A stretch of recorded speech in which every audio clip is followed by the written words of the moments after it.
Salut les amis, j'espère que vous allez bien, content de vous retrouver aujourd'hui pour un petit montage de nymphes. Voilà, suite à la publication d'hier sur la page Facebook, et vous avez été plusieurs à me la demander. Donc ainsi, je sais très bien que beaucoup aussi m'ont demandé le spent. Donc ça, je la ferai prochainement, je vous le promets. Donc voilà, une petite nymphe qui est vraiment bien sympa. Donc je vais vous montrer de suite les différents matériaux. Bien sûr, vous retrouverez le descriptif sous la vidéo avec les différents liens. Donc il va nous falloir des hameçons en fait pour réaliser cette nymphe, des hameçons avec une hampe un petit peu plus longue que les hameçons que j'utilise d'habitude. Donc malheureusement bon je n'en ai plus, donc on va utiliser là les JMC, les DR30, voilà, en taille 14. Donc je la décline en taille 14 et en taille 16. Désolé, je suis un peu malade, donc désolé pour la voix de merde. Donc ensuite il va nous falloir une bille, donc là c'est une bille tungstène fendue en coloris cuivre, en taille 2,8 mm. Il va nous falloir du fil de montage, donc là c'est un 12-0 en coloris noir. Pour réaliser les cercles, on va utiliser le biodoigt. Donc ça vous l'avez vu sur une précédente vidéo. Donc comme je dis, j'aime bien vous présenter des produits, mais je veux que vous puissiez voir en fait plusieurs montages à réaliser avec. Donc là pareil, ça vous connaissez aussi du substitut de Condor, donc en coloris gris. Bien sûr, ce montage, vous pouvez le décliner en différents coloris. Ça ne dérange pas. Du marron, par exemple, pour le corps, ainsi que pour les cercles. Voilà, vous pouvez faire un peu ce que vous voulez. Ensuite, il va nous falloir, donc, pardon, pour réaliser le dubbing, il va nous falloir du dubbing, donc c'est Spectra en coloris olive. Donc, c'est vraiment des choses très sympas. Ce sont des fibres extrêmement fines et brillantes. Donc vraiment j'aime beaucoup en fait la brillance sur une nymphe. Je trouve que ça apporte un plus. Et ce dubbing là, je vais le coupler avec un petit peu d'oreille de chevreuil. Donc je vais prendre quelques poils d'oreille de chevreuil, je vais le mélanger avec mon dubbing pour créer le thorax. Ensuite, pour réaliser le sac à l'air, on va se prendre une petite bande de body stretch. Voilà. Donc c'est une petite bande comme ceci, une petite bande en silicone.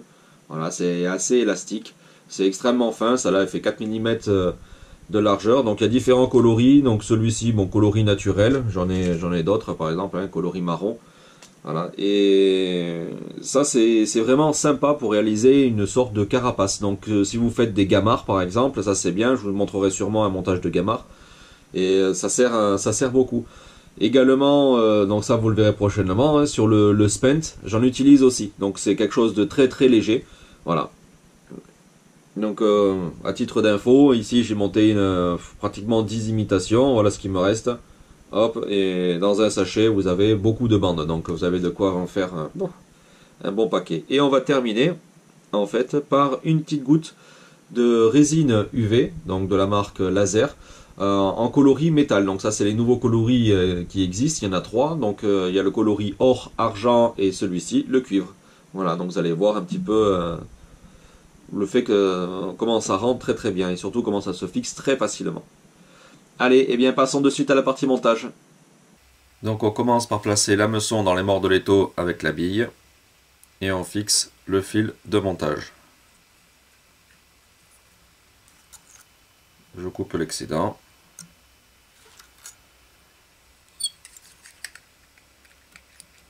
Hop, on vient fixer la bille.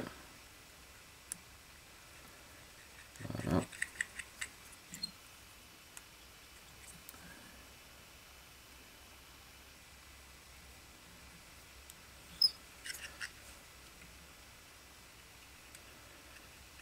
Et je descends en direction de la courbure. Donc je m'arrête bien avant. On va se récupérer deux biodoigts. Donc ça c'est pareil, c'est quelque chose de vraiment très économique parce que vous avez deux longs morceaux dans la pochette. Et franchement, vous pouvez monter une quantité d'imitations phénoménale avec. Et ça a vraiment un rendu super bien. Donc là, vous les placez, vous en placez donc un par un, et de chaque côté de votre hameçon. Voilà. Donc bien sûr, le deuxième, vous l'ajustez à la longueur par rapport au premier. Ok. Je les maintiens et je descends en direction de la courbure.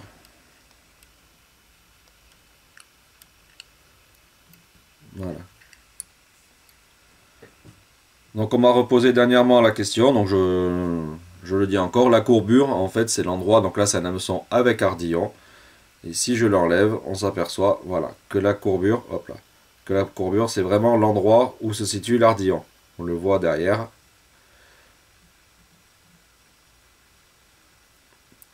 Donc après c'est une question d'habitude, même sans le voir là, voilà, je l'avais fait, c'est vraiment une question d'habitude. Donc ensuite on va se prendre un substitut de quille de Condor.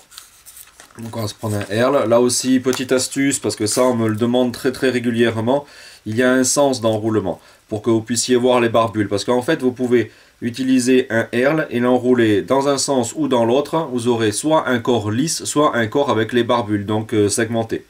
Alors pour ne pas se tromper, on peut le voir sur la plume, il y a une partie lisse ici, qui est le haut de la plume. Si on le retourne, c'est le bas, donc c'est creusé. On voit qu'il y a une sorte de petite rainure au niveau de la nervure centrale. Donc quand vous prélevez votre Herle côté lisse, donc hop, je le fais avec vous pour vous montrer.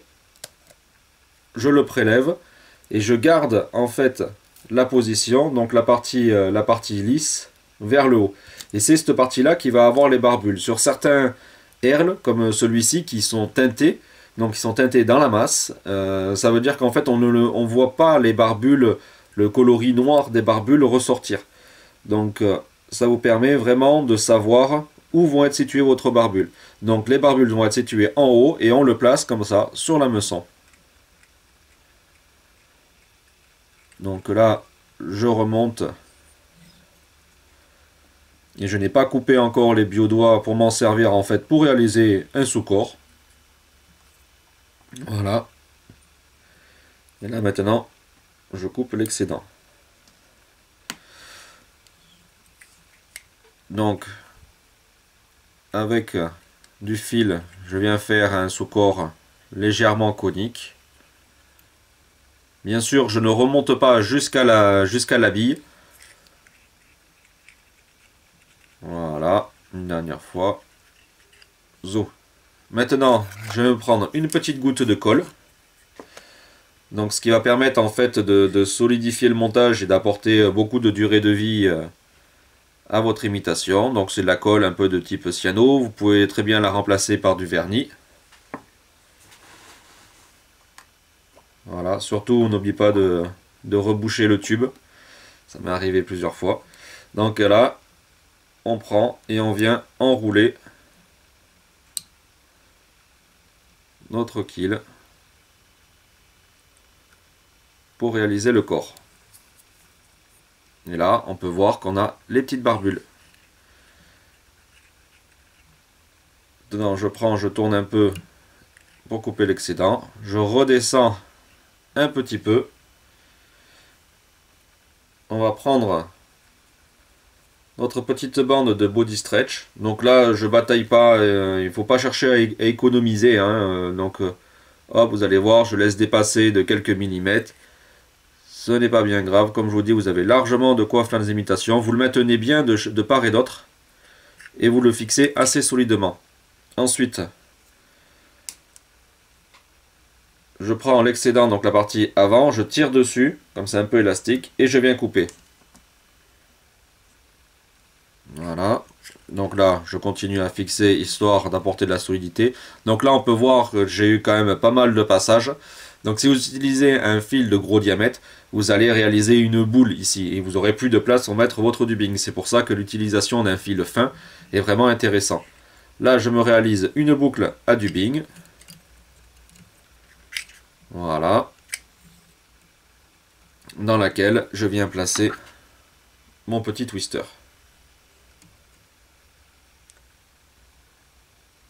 Donc maintenant, je me prends un petit peu le dubbing, le Spectra.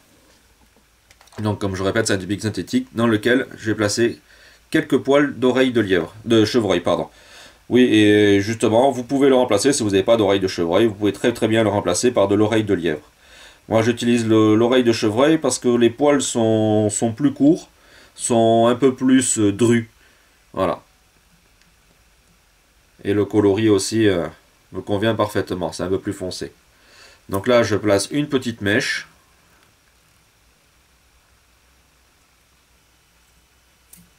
Je twiste, donc là ça ressemble à une guirlande de Noël. Tant mieux, c'est la saison. Et on enroule ça. Hop. Donc là, il y en a largement assez. J'arrête par 2-3 enroulements. Et je coupe l'excédent. Voilà. Donc maintenant, je vais aplatir les fibres, pardon, de part et d'autre de mon imitation. Voilà. Et je vais couvrir avec le body stretch. Donc je le maintiens bien en tirant en fait sur le body stretch. Comme je dis, c'est quelque chose qui est un peu élastique, donc ça va faire vraiment un rendu très lisse. Voilà, je fais quelques tours. Et comme tout à l'heure, on tire dessus et on vient couper l'excédent. Donc vous pouvez voir, hein, la bande elle est encore pratiquement entière, j'ai utilisé que dalle. Maintenant, je refais un tour de plus. Et là, on réalise le nœud. Voilà. Je coupe l'excédent.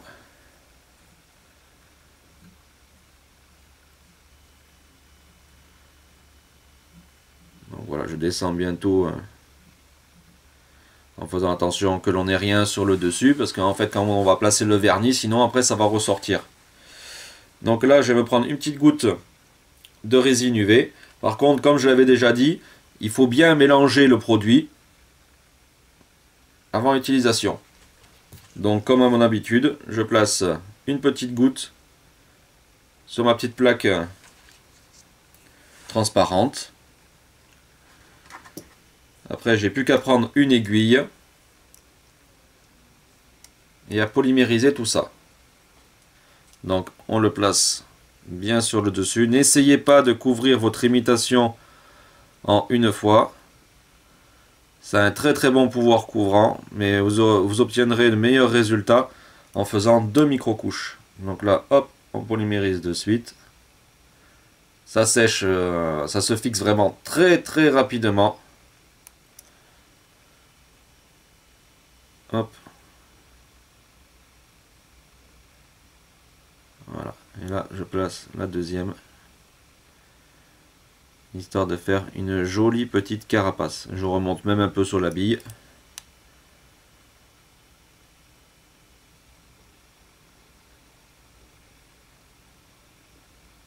Et voilà.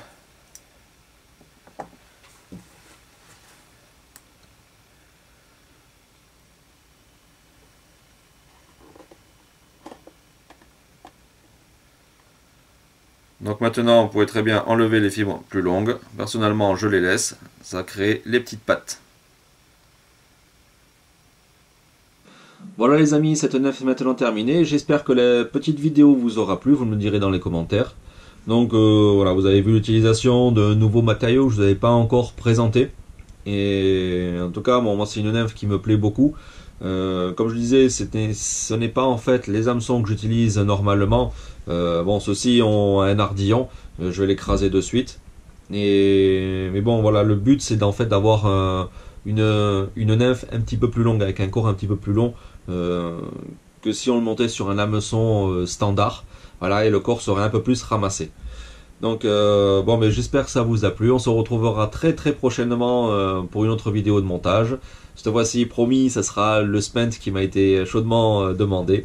Allez, je vous souhaite de passer une très très bonne soirée. Moi, je vais aller me soigner. Et je vous dis à 10 chat. Allez, bye les amis.